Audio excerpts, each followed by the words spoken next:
এটা এটা আমার জায়গা থেকে বলা কঠিন, কিন্তু আমি যতদূর দেখেছি এর আগে কিন্তু বিশেষ করে ইলেকট্রনিক মিডিয়াতে এই যে 200 মানুষ মারা গেছেন কিংবা সরকারি হিসেবে সেটা 150, আজকে অ্যামনেস্টি ইন্টারন্যাশনাল পরিষ্কার বিবৃতি দিয়ে বলেছে এখানে প্রয়োজনের অতিরিক্ত বল প্রয়োগ করা হয়েছে। এখানে AK-47 যে রাইফেল আপনার কালাশনিকভ নামে যেটাকে অনেকে চেনেন, সেই রাইফেল যেটা যুদ্ধাস্ত্র, সেটার ব্যবহারের কথা অ্যামনেস্টি ইন্টারন্যাশনাল বলছে। গুলি করা হয়েছে 3 বাহিনী, পুলিশ বাহিনী, র্যাব এবং সেনাবাহিনী, 3 বাহিনীর কথা উল্লেখ করে অ্যামনেস্টি ইন্টারন্যাশনাল বলছে যে গুলি চলেছে এবং অপ্রয়োজনে সাধারণ নাগরিকদের উপর গুলি চলেছে। এবং এটার ব্যাপারে কঠিন ভাষায় অ্যামনেস্টি বলেছে জাতিসংঘের মহাসচিব এ ব্যাপারে তার যে আশঙ্কা সেটার কথা জানিয়েছেন একটি বিবৃতিতে।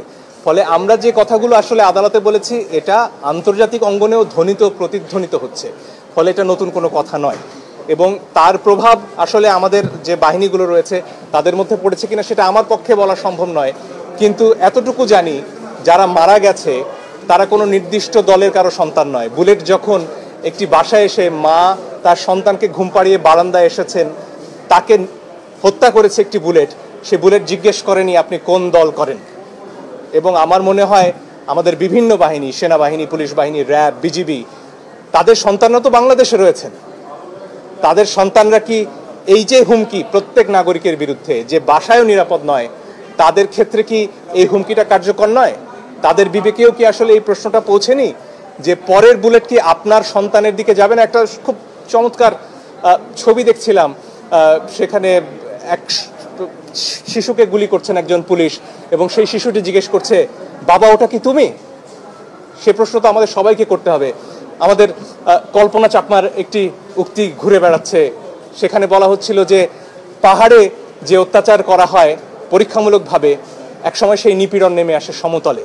আমরা আর কতদিন অপেক্ষা করব যে আমার ঘরে গুলি আসা পর্যন্ত আমি চুপ থাকবো, কারণ গুলি তো আমার পাশের বাড়িতে লেগেছে, আমার বাড়িতে লাগেনি। বোধহয় প্রশ্নটা সেখানে।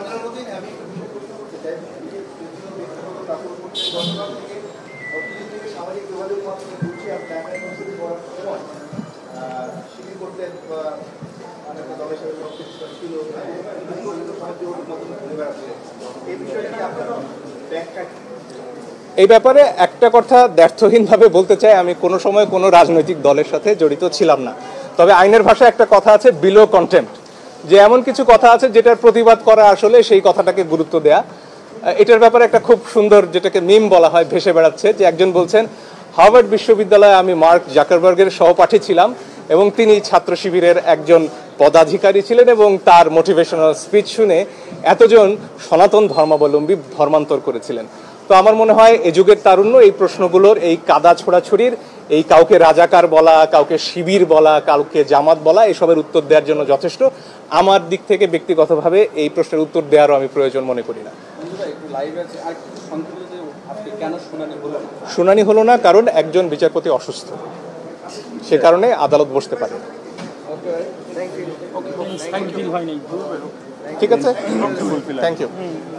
ও আরেকটা কথা আমরা বোধহয় ভুলে যাচ্ছি, আরেকটা পিটিশনের কথা আমরা ভাবছি, সেটা হচ্ছে সংযুক্ত আরব আমিরাতে আমাদের যে ভাইয়েরা, আমরা জানি তারা কিভাবে কত কষ্ট করে নিজেদের সর্বস্ব বিক্রি করে বিদেশে যান। তারা সেখানে জানতেন যে আইন আছে, প্রতিবাদ করলে যাবজ্জীবন কারাদণ্ড হতে পারে, তারপরও তারা মাঠে নেমেছেন, তারা কারাবরণ করেছেন।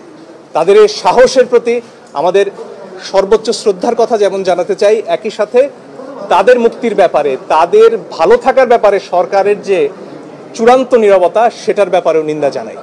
এবং এই ব্যাপারে আমাদের চিন্তা আছে কয়েকজনের, যে আমরা আরেকটি পিটিশন দায়ের করব যাতে সরকার তাদের মুক্তির জন্য আশু পদক্ষেপ নেয়। সরকার বলেছে যে ওইসব সংশ্লিষ্ট দেশে তারা কথা বলেছেন তাদের আইনের বিষয়ে, কিন্তু তাদের আইন অনেক কঠিন, সেই কারণে তারপরেও তারা কথা বলেছেন। এটি প্রধানমন্ত্রী কিছু সংবাদ।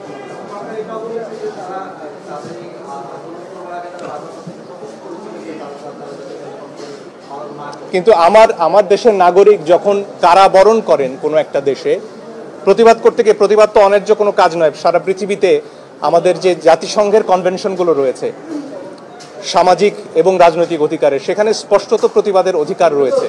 এবং কোনো একটি দেশে যদি সে দেশের আইনেও একটা মানুষকে সাজা দেওয়া হয়, সেখানেও আমার সরকারের জাতিসংঘে কথা বলার অধিকার রয়েছে যে আমার এই নাগরিকদের অন্যায়ভাবে এবং আন্তর্জাতিক আইনের লঙ্ঘন করে আটকে রাখা হচ্ছে। সেই পদক্ষেপকে আমরা দেখেছি।